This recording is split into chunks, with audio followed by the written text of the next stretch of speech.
works with any amount of butter, but I'm using about 4 ounces here because I'm going to use it in a batch of hollandaise sauce.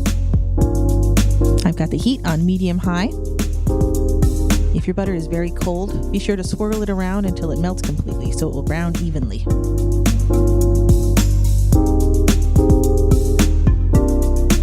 Once it's melted, you can just swirl the pan once in a while and keep mixing it around. And don't go anywhere, this happens quickly.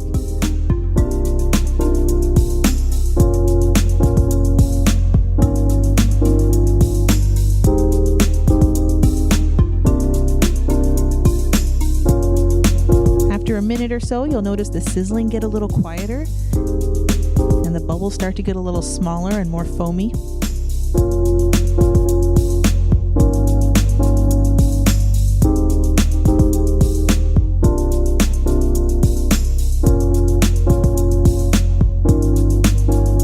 It'll start to rise up and you'll want to stir it around to pop those bubbles.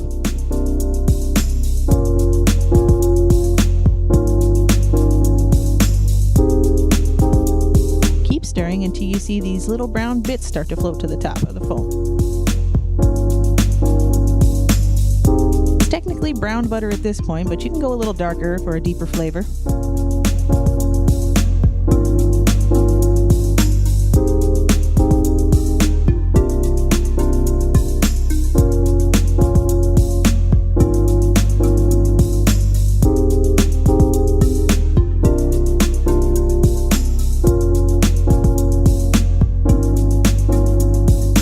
Once it's done to your liking, transfer it into another dish to stop it from cooking any further.